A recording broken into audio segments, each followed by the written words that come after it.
Girl. No, listen. I know I said this earlier. I'm going to say it again.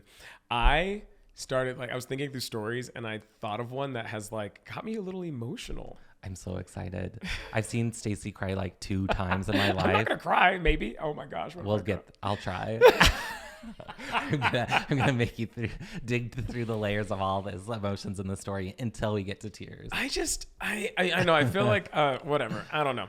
Yeah. Well, let's hear it.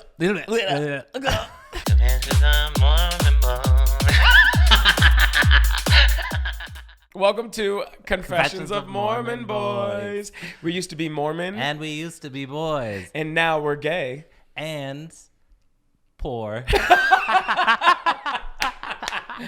That's too real. Too close to home. Too close to home.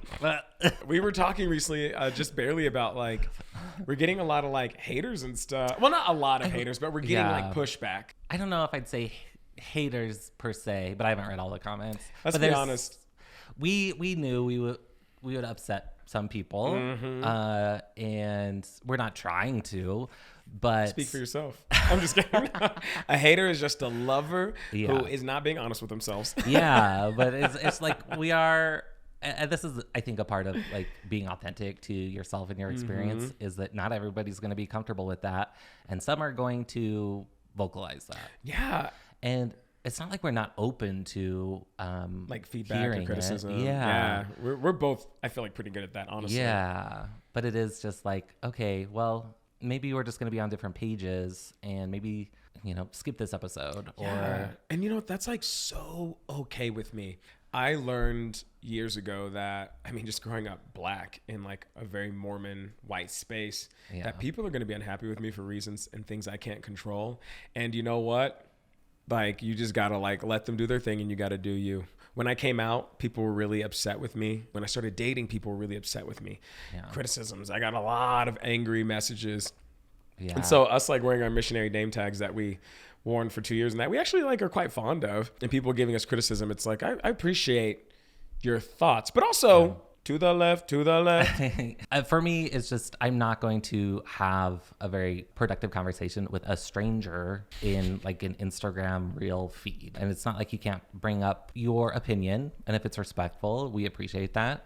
But have you seen that clip of Tom Holland doing an interview? And I think he originally got this from Christian Bale. It's like, if you have a problem with me, call me. And if you don't have my number, you don't know me well enough to have a problem with me. Damn. Yeah.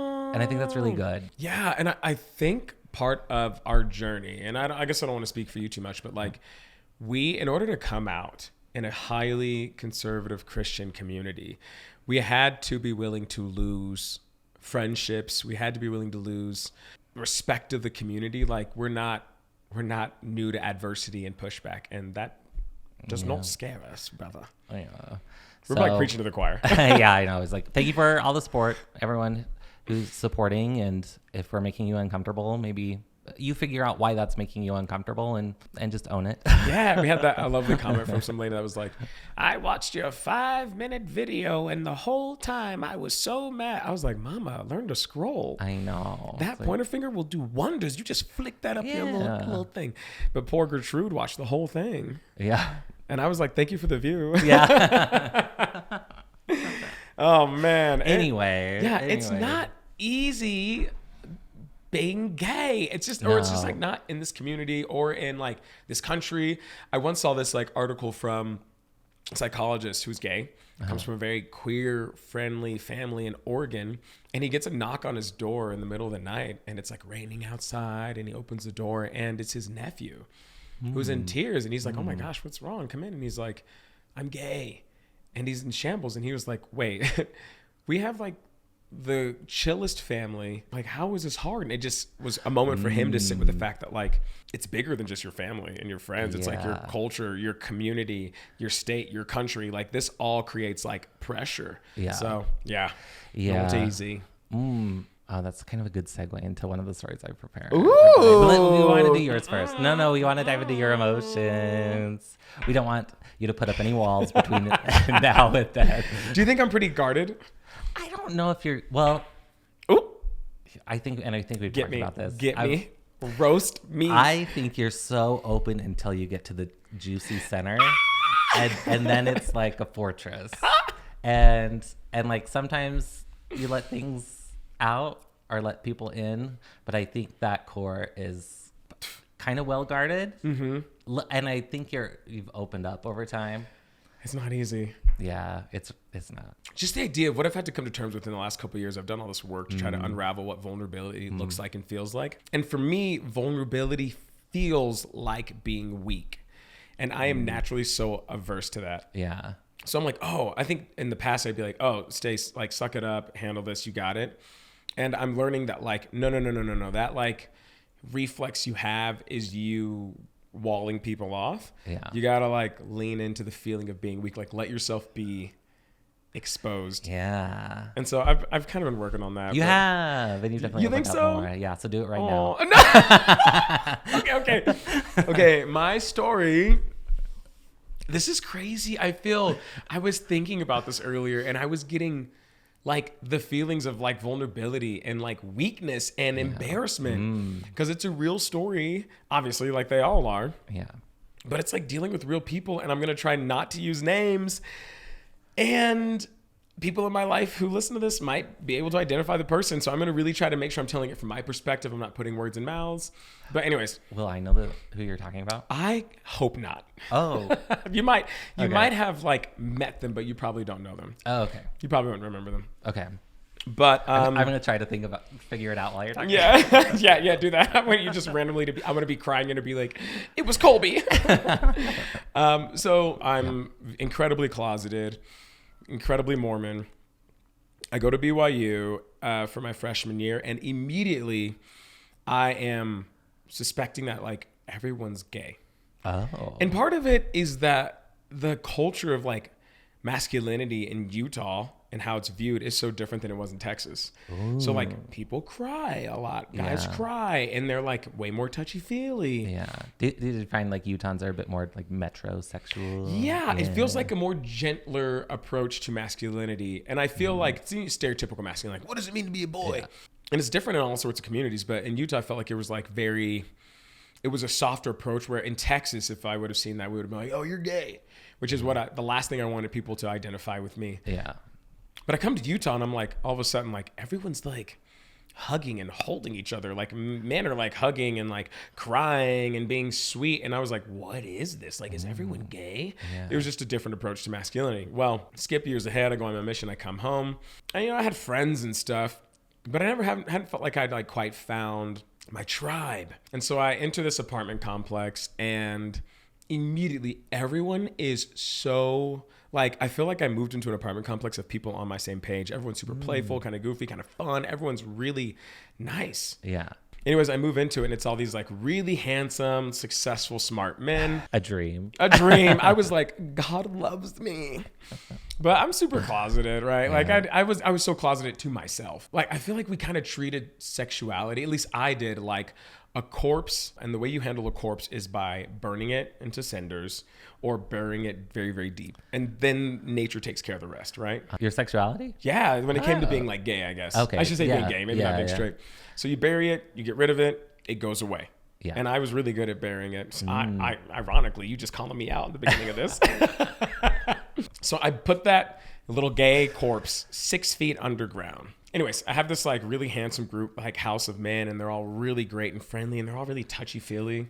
And then I have my roommate. So there's like 6 guys in one house because we were cheap, saving money. And then the guy that I shared a room with was like, just full disclosure, just a beautiful human. Oh, like inside, outside, just full. Yeah, he was like a soccer player. And I don't know about you, but in that time in college, no one's like trying to get yoked. No one's trying to get like ripped. Everyone's just like living and having fun. I feel like people worry about that later. He was like ripped. He like worked out all the time, had that soccer player build. Yeah. He was like, I feel really vulnerable right now. Oh my God. Because I have this fear that maybe he's listening. And I'm like, no, our friendship. Whatever. This is the impact you made. And so immediately I am like drawn to this guy. And initially, I don't think this was like an attraction thing. I wasn't like, oh my God, like I'm so into you. But he was clearly very handsome. And I think there's a fine line between attraction and friendship, right? Yeah. And so we like hit it off immediately. It's just good vibes, and he's so different than me. He's like a little quieter. Everyone just like loved this guy. He was the guy that would like... Everyone's quieter than you. Yeah, everyone. Bitch, I will kill you. See? He would never say that, see? Yeah. But this is no lies detected. But yeah, he's like the opposite, where I'm like the loud when I walk to the room. I'm like, what up? And I'm like drawing people in. Mm-hmm. He's just like emanated like a quiet confidence, not quite shy, maybe a little mysterious, and people were just drawn to him. Ooh. And he was so sweet. Like if people were having a hard time or something, he would like make them cinnamon rolls. There was a girl once who was maybe not feeling like she was really having a good time with like dating, and no one really showed her attention. Mm-hmm. And maybe she didn't look like the stereotypical beauty and he would like make her cinnamon rolls all the time. Like he's just like a sweet guy, right? What?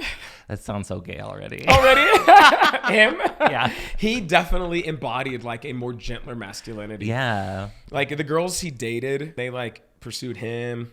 I'm not going to go into his story. Okay. But we have this friendship, and I'm just like becoming closer and closer friends with him. And I just like love this dude, and we have such a good time, and our friend group is just so great. And at this point, I never really was like, like, oh my God, like I have a crush on this guy. Yeah. It was just like, like friends. Like, of course, you're like really into your friends. You want to see them all the time and spend time with them, and maybe hug them a little longer than... Yeah. Don't act like you don't. Well, it all changes when we go on this like ward camp out. Everybody in the ward, so everyone in our little like church group, so like that goes to our chapel. So there's like what, 100, a little bit over 100 people. We go on this camp out. We just get like a ton of tents, a ton of sleeping bags. We just have a ton. And we go on this camp out and get to this little beautiful area. And immediately...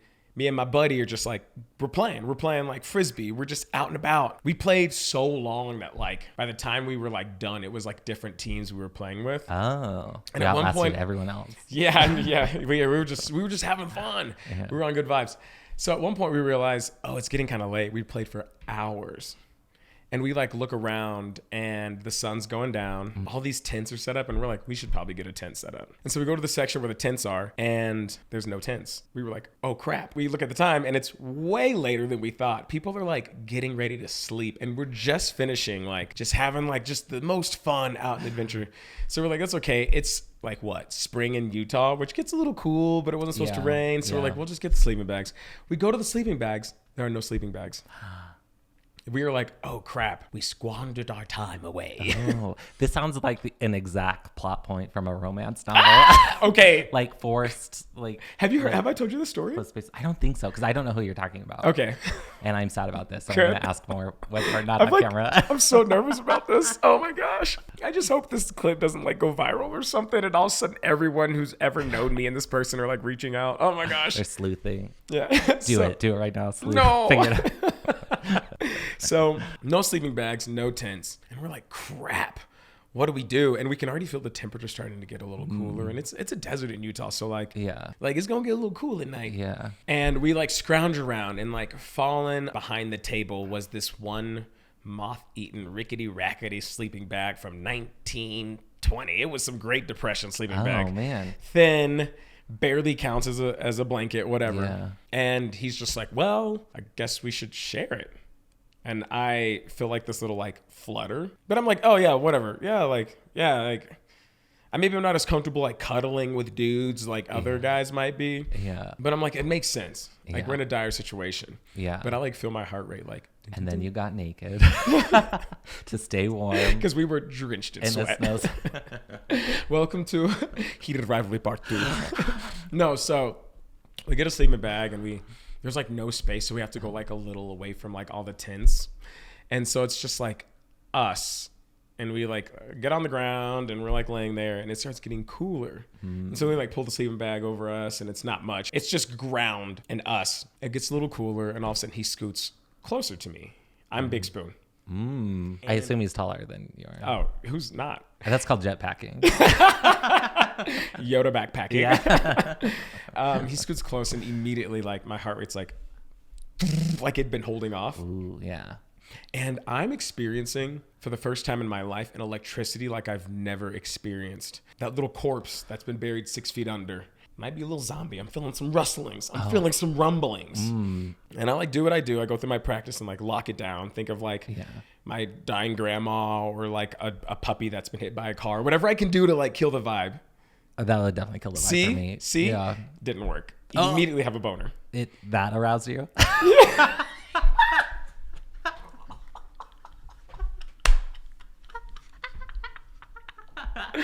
How dare you? Oh my gosh. I'm really getting exposed in this one. Oh my gosh. The haters are going to get me. So immediately the dead puppies aroused something in me. I know there was a point in my life where I started getting nervous about associating, like trying to think of negative things to kill a boner. Because I was like, what if like I Pavlov myself? Yeah, go full circle. Yeah, what if I start thinking like, I think of like dead grandma and I get a boner? Because my body's like, oh, this is horny time. Yeah. That's so scary. So I stopped doing it because I was like, I don't want to do that with dead puppies. Okay, anyways, that was an aside. Okay, back on track. Back to this very vulnerable moment. I knew I was like, I need Adam to like break the tension because I'm like, I could like feel myself getting in my feels. But I immediately have a boner. And let's be honest. Most of middle school for guys is just figuring out how to hide a boner.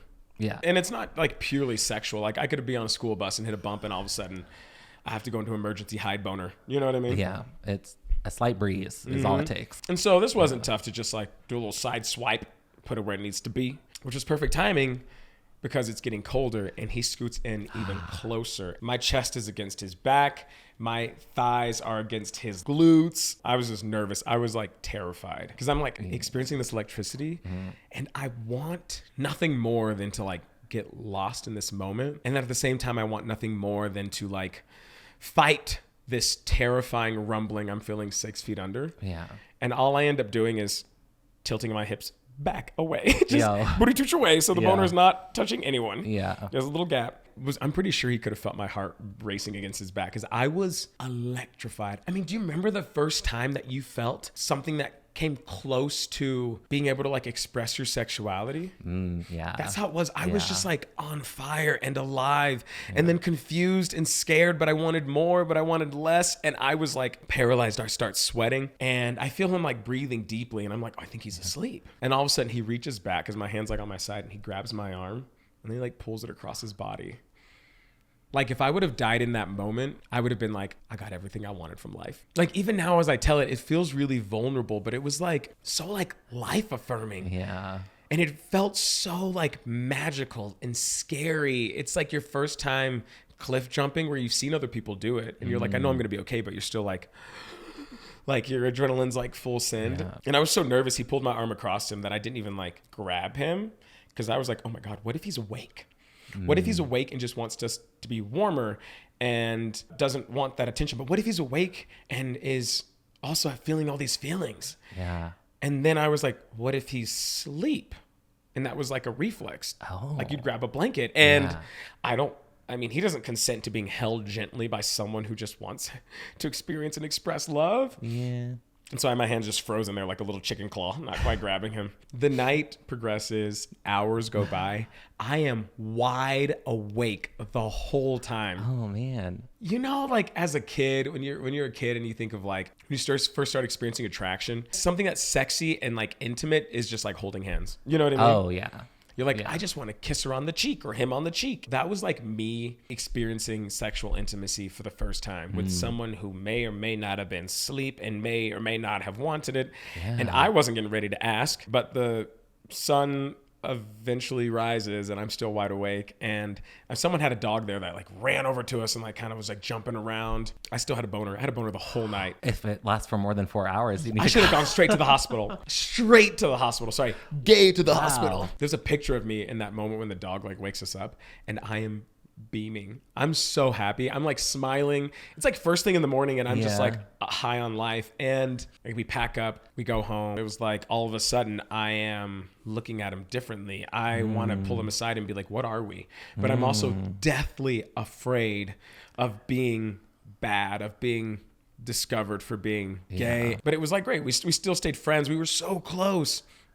And then I find out he's moving and things started shifting between us. Like, there started being like little petty scuffles and trouble in paradise. I know. Now I look back and I'm like, oh, Stacey, you weren't sad that he was moving. You felt like you were losing someone that you cared deeply about.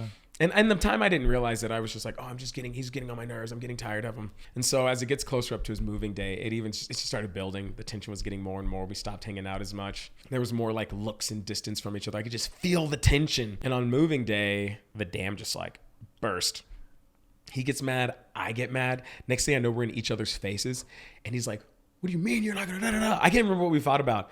And I was like, I remember saying to him though, I just like wanted to feel, I don't know, but I remember being like, I dare you, please just hit me. I dare you, hit me. And we're like balled up fists and we're like staring each other down.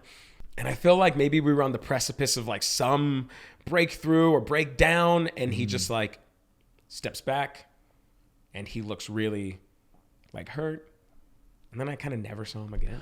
That was it. Kind of. If it were a movie, you would have kissed. I know. I was like, if it was a movie, we would have like broken down into each other's arms and being like, I actually really care about you. Yeah. And I'm sorry. And I'm going to turn down that job in New York. I'm going to turn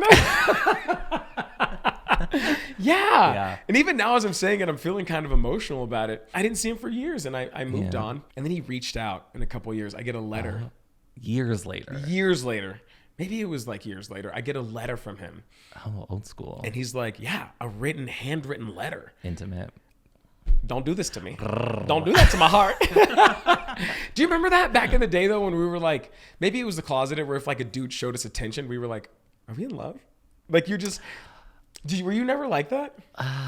My journey was like weird and different. Oh, well, it's kind of like, like sexuality now. I think of it like, a pressure cooker. Yeah. That just like, if you lock it up, it just builds. And so there's like almost this desperation where someone's like gentle or there's like a lingering touch. I'm like, do they want me? Am I wanted? Yeah, But I get this letter and I'm reading through it and it's just him being like, I'm so sorry.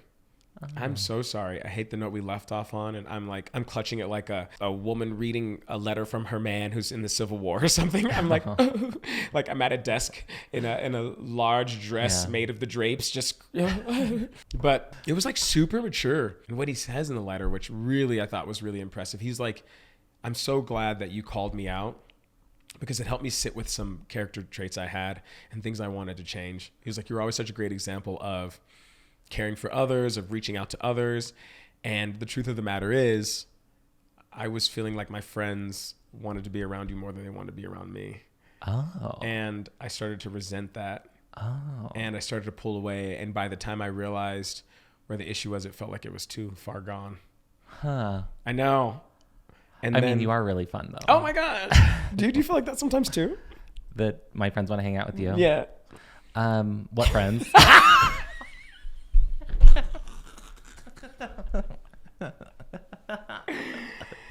Oh my gosh. That's so funny. Yeah. I mean, no lies detected. I specifically know a few friends who are already watching the podcast. We're friends. and I know at least one of you wants to hang out with Stacey. Please reach out. That's not even a joke. No. Oh yeah. I want this too. I met you and Jason's friends once and I was like, damn, I want these people in my life. And they're a good group of people. Y'all got some fun people in your lives. Great. I have a bunch of beautiful people in my life. I feel like, not like Slughorn from Harry Potter, but I feel like I just gather amazing people. Slughorn, it's kind of gross about it. If that's what makes you feel better. Who was it? Gilderoy Lockhart? Who created like the group of like prestigious like... No, that was Slughorn. Yeah, I feel kind of Slughorn about it. It was just weird for an old man to collect children. Yeah, no.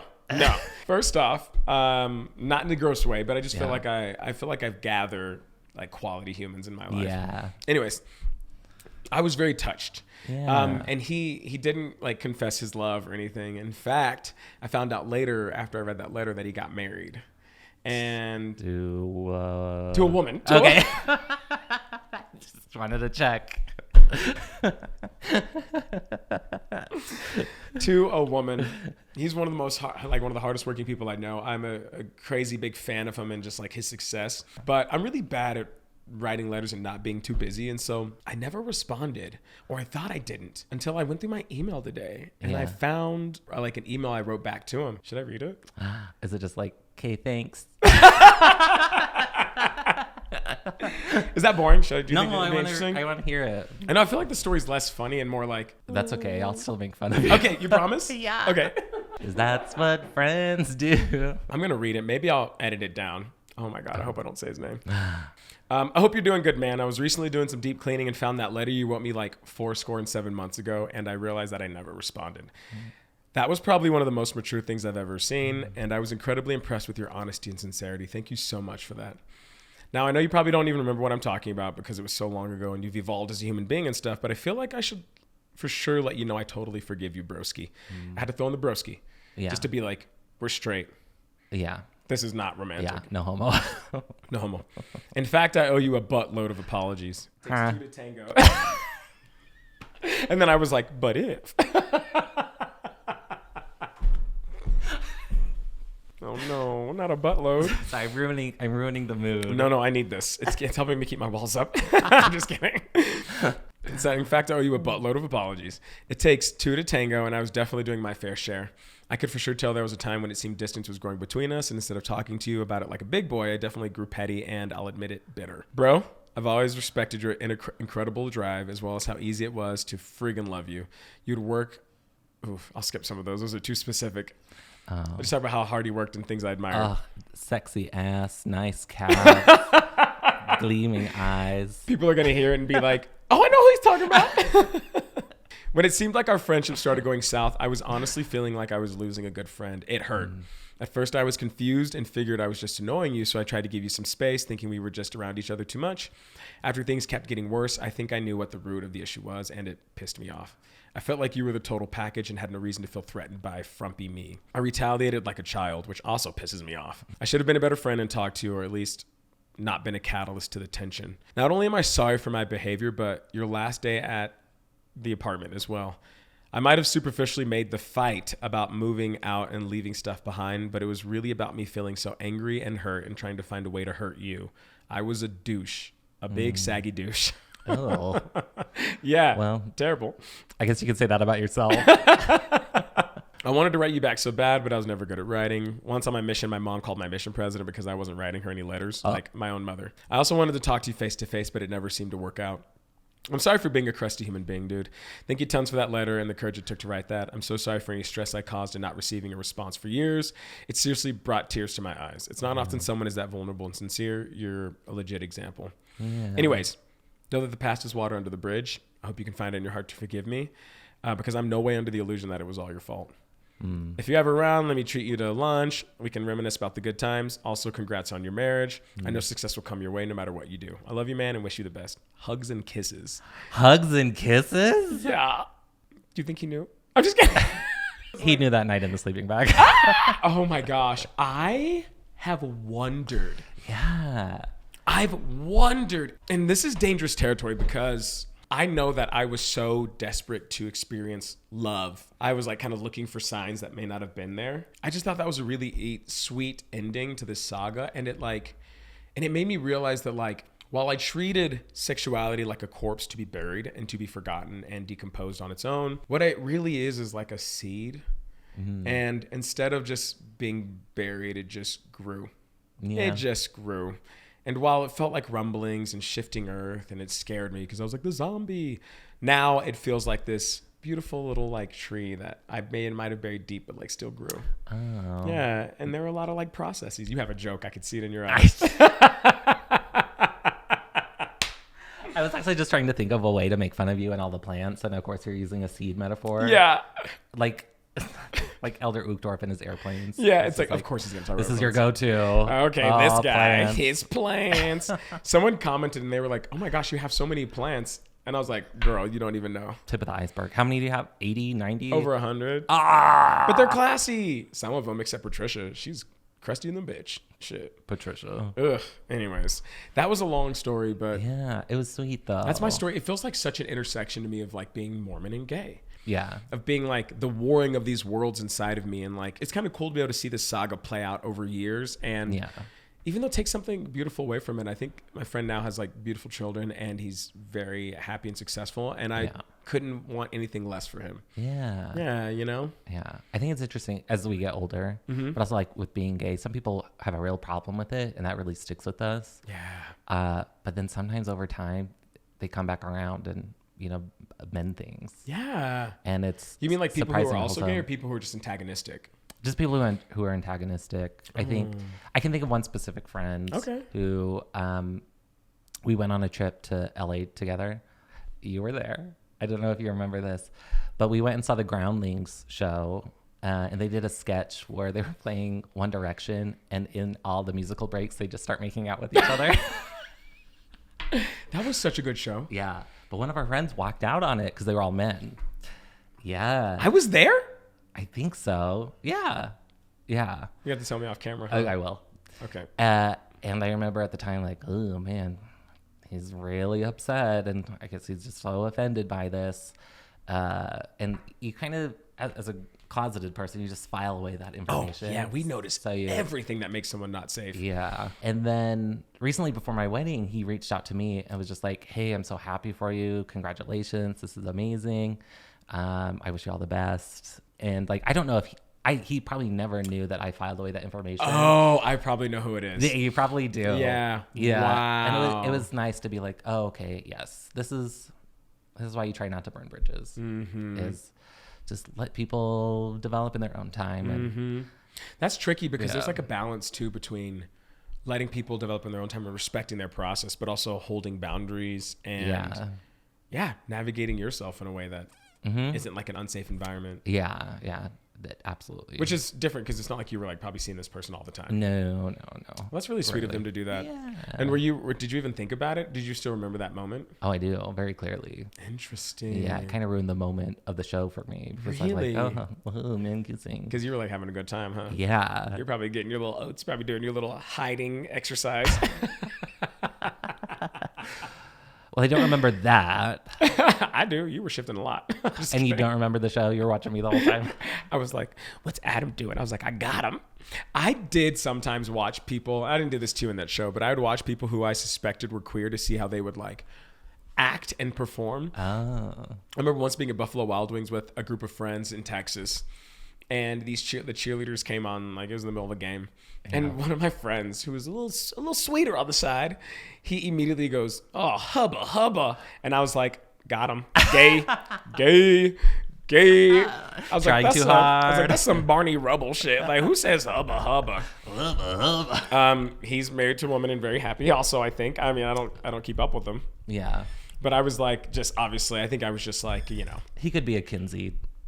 Oh, yeah. But also, I was just like looking out because I was projecting what I was doing. I was trying to perform straightness and queued up to anyone else performing it. Yeah. Even straight guys perform straightness. So, yeah. But that's my story. Oh, sweet. It just feels like kind of like a slow burn rom-com. It does. It was like the one that got away. Yeah. And I feel like I don't know why I feel so emotionally, like I feel like just reliving this has been like really nice because there's like so much tension and I felt so exposed and vulnerable and like I was remembering the feelings, but now with like removed context of being like, oh, you were into this person. You thought of this person as more than just a friend. Yeah. Anyways, wild. All right. What you got for us, big dog? What? I call you that all the time. Well, I think I'm going to follow this story up with something that's also less just like comedic and more real. Do you feel like the moment calls for it? Yeah. Oh. We're just going to have on a very special episode of Confessions of Mormon Boys. No fun. Things get real. Okay, MTV. Okay. So this is the story of how I knew I was in love with my husband. Yeah. And it's a weird road. So I had 3 boyfriends. Okay. In my dating time. At the same time? No. Oh, in you gotta total. In total. Stacey's like, I can't count. No, we're not like that. So, and like the relationships I had were each a year and a half apart. And over those many years, I came out in phases. It was like to myself and then to friends and then to some of my family, eventually all my family. So like each boy correlates with almost like a phase of being out? Kinda, yeah. That's kind of beautiful. Yeah. And so when my husband Jason and I met and started dating, it was November of, I always mess this up, 22. You're looking at me, I don't know. You can't remember your own birthday. I can't. It's true. Adam and I, our birthday's like 4 days apart. 3. Oh my God. And the funny thing is, I remember George. I was like, oh man. So sometimes I ask Adam, I'll be like, how old are we? Yeah. And you always know. I do, because it's very easy. It's not. Anyways. So, yeah, we started dating that November, and there was one person I hadn't come out to yet, and that was my granddad, my dad's dad, my last living grandparent. He was like older. Yes. Ooh. And he was, I think, 88 at the time. Ooh. And right around the time Jason and I started dating, he was diagnosed with brain cancer. Yes. And so it was like, this is a weird time to try to come out to him. And he was the most gentle person. Just the easiest, most loving, just quiet, calm person. Okay. And so having that in mind is like, okay, I don't think that conversation is going to be explosive or anything like that, but it still made me very anxious because it's like, I'm not entirely sure how to have this conversation with an 88-year-old. Yeah, he doesn't even know what gay means. You got to use like the F slur. Just he'll be like, what's a gay? I love being happy. You got to be like, Grandpa, I'm a faggot. He will be like, Talk that to you. sorry, I'm sorry, it's so dark. So, yes. Jason and I, we started dating, and of course I'm not going to bring him around right away, but the relationship was going well, and so I was like, oh, I've got to check off this last box because I want to bring my boyfriend around and, you know, get everybody to meet him, but I also need this like one-on-one time with my granddad, and I don't know when to find this. You don't want to stress him out more. Yeah, and he went through surgery and chemo and everything, and finally, in the following February, on Valentine's Day, Jason said, I love you to me. Yeah, for the first time. This is an emotional episode. That is that's the only thing that makes me cry is Adam being happy. Yeah. Like, I mean, like, I cry happy tears, but like for some reason, Adam, you being happy and finding love just like breaks me out and like nothing. I'm in that juicy center. You that's all walled are. up. How does it make you feel? Special. You should. Dang, I'm getting emotional. Lord have mercy. All right, keep going. Yeah, so he said I love it, and I did not say I love you back because I was like, I'm not going to say it just to say it, and I want to say it when I know I feel it, and that I can give you that genuinely. Have you said it yet? Still waiting. Okay. One day. Yeah. So he had said that to me. And so my granddad was doing a lot better. His health kind of rebounded. My parents had this annual trip out of the country. So my granddad was going to stay at my sister's house and wanted some help. So I was like, okay, I can go stay there too and help take care of him. Oh. Yes. Okay. I was like, oh, this will be the perfect time. We'll be there together. There won't be people around and we can just talk one-on-one. I was just sitting around writing a book. I wrote a book about gay dating in Utah that's just sitting on a shelf now. Wait, what's this book called? Take My Rib, But Make It Gay. Wait, where can people get this? Nowhere. Oh, you're not selling it? No. I haven't published it. I got a literary agent with it, but it died on submission. I guess I would have read it already. I was like thinking. Okay. Yeah. It's okay. Some of these stories are making it their way into the podcast. Yes! So if you like Adam's stories, look for his book. So I was just waiting for my granddad to get up one morning, and I was writing this book about how I met Jason. That was the section I'm in. The whole book wasn't that. That feels very narcissistic. No, that's really cute though. But it was about dating, and it was like, oh, I have a happy ending, kind of. And I was waiting for him to get up, and I was sort of like prepping myself. I'm like, today's going to be the day. I'm going to finally come out to the last person I haven't come out to on earth. And then that'll pave the way for this relationship to be just fully open and available and just normal. So I'm sitting on the couch typing, and from his bedroom, which was on the same floor, I just hear him yell, like, ah! Like, for help, kind of. Yeah.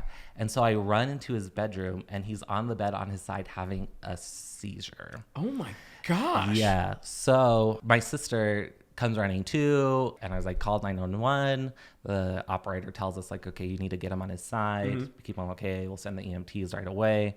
And so he's seizing, and he starts to calm down, but he's not present. And I'm just talking to him, trying to comfort him and tell him that the EMTs are coming, and they arrived fairly quickly, took him away, rushed him to the hospital, and my sister and I had to like follow in our own car. Wow. Yeah. So we contacted my parents, who were out of the country, and let them know what was going on. And they were like, do we need to come home? like, what do we need to do? And we just didn't have any information yet. So my sister and I think we called my brother, we went to the hospital and we were talking to the doctors and just working out with him. And my granddad just was not mentally there. After the stroke or period? It was a seizure, but he had a stroke. Okay, and he was already kind of like cognitively impaired a little bit? In the moment, that's what happened. Oh, yeah. So, oh my gosh. Yeah, so okay. he went from being quite normal right, to having this episode. Yeah. And then we couldn't talk to him. He was non-responsive. And so we told my parents, like, you're on vacation. There's nothing you can do for him. Just try to relax and enjoy this time, because we knew as soon as they got home, this was going to consume their lives. Yeah. And that's beautiful. That's really sweet of you guys. Just let you have your moment. And so my siblings and I, we took turns sitting with him in the hospital. And over the course of a few days, he started saying a couple words. Oh, okay. And it was so little. He would go, "Oh, wow," and while looking up at nothing.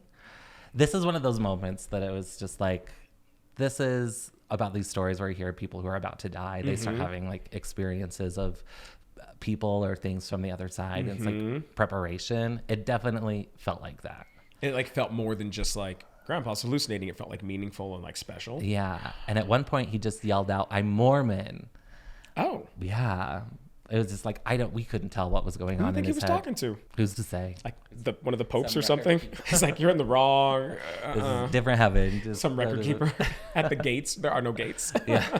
But despite not really being able to communicate, we could tell that his face would light up whenever one of his grandchildren walk in the room. So it's like, okay, he's recognizing us. There's something beautiful there. And after maybe a week, he could just say, "I love you," to us. And he would say it all the time. And that was it. That was as much communication as we could accomplish for a while. And it was just, "I love you." And so I remember just sitting there next to his hospital bed, just being like, my granddad's brain has been fried. And it was booting back up, but like everything else got stripped away. And at that juicy center was just like this love he had for his family. And something just clicked for me. And I was just like, that's what I feel for Jason. I was just like, I had been thinking about it so much. And I think there were just so many layers to it, and just wondering, like, what is it supposed to feel like? Am I feeling what everybody else says I'm supposed to feel like? I don't know what this really is. I felt like I had been in love before, but maybe it was different. And in that moment, I was like, no, I could just peel off all those other layers and just realize, okay, the core of my feelings for this man was just like, I love him. And I just knew it. It finally like clicked for me. Oh. I drove back to my sister's place because I was staying there, and Jason was there. We stayed there together. He goes to bed a lot earlier than I do. Yeah, he does. Yes. Little Grandma Jason. Yeah. That was for him listening. But I pulled up Spotify on my phone and I started playing Lizzo's "I Love You, Bitch." And I was just like, Jason, I love you. And of course he was kind of a little emotional. Was that the first time you said it to him? Yeah. He said it to you how much earlier? It was 3 days apart. Oh, okay, girl. All right then. Like our birthdays. Okay. Oh. Yeah. Oh, that's right. You are the 16th. Yeah. I forget. August 16th, August 19th. Same year. Leos. But yeah, that was a very interesting experience for me, because it was like a really high and a really low at the same time. And it was kind of like the last gift my granddad gave me. It was just like, it just cleared up my inner world so much because of what he was going through. And while he did recover to some degree, he wound up passing away on April Fool's Day, which seemed apropos because we had such a funny grandpa. It's so grandpa. So grandpa. But he never wound up meeting Jason. I never came out to him because he just like never quite got there mentally where we could have a full conversation and I could trust that he understood what I was saying. Yeah. And I was like, I don't know how, if I'm really even reaching him while we talk. Do you feel like that still? That he's dead? Well, I mean, like, I don't know what your beliefs are about the afterlife. You should go Tell him now. He's right there. And a special guest we have today in the studio. We didn't talk about this, but my grandma died in a very similar way. She had a stroke, and then she ended up in the hospital, and she had a mucus plug that cut off her airway. And it took him a while to get to her. Yeah. It's kind of messy. And she kind of went like a little brain dead, but was able to like write some things out. And eventually she passed in the hospital. And I feel, honestly, like she keeps an eye on me all the time. Oh, that's so sweet. I feel sometimes I'll just randomly feel like she's nearby. I think the most religious thing about me still is my belief in the afterlife. So that's what I mean. Do you feel like your grandpa... We're good. You feel like he's good. Like... Yeah. Yeah. Yeah. Yeah. That's so beautiful. So, yeah. And then like a month later, Jason was with my family. And my family's been great. They've been so welcoming. I love your family. My 5-year-old niece was talking to him. And she was like, did you ever meet Granddad? And he goes, no. Well, too late now. He died. What a diva. Those kids, they tell it how it is. That was kind of homophobic of her. She was like, listen, F slur. I love saying the F slur. Like, I love saying the word F slur. Yeah. Oh my gosh. Yeah. I think there's something so beautiful about, like what you were saying, like the highs and the lows kind of existing together. Yeah. And I think something about being queer is I figured if I could avoid the lows of like making choices or like disappointing whatever, then like I would be okay. And now I feel like I've come to terms with the fact that like by avoiding my lows, I avoid my highs. Oh. Okay. Like after I came out and started dating, I experienced heartbreak. For the first time, I experienced rejection, like in a way that I haven't experienced. And those are some lows that I haven't had before, but I also experienced love and first time loves and crushes and authenticity, and they go hand in hand. Yeah. And so I don't think it's an accident that you, sitting in the midst of death, loss, deep shame and fear, discover like love and acceptance. I think that's very beautiful. It is. We didn't get you to cry though. I got close. I interrupted it with a joke. Thank God. Dude, that was a thick little. This is like such a sweet episode. Yeah, we got to tell something a bit more funny next time. Nope. Sad stories and happy stories and sweet stories forever.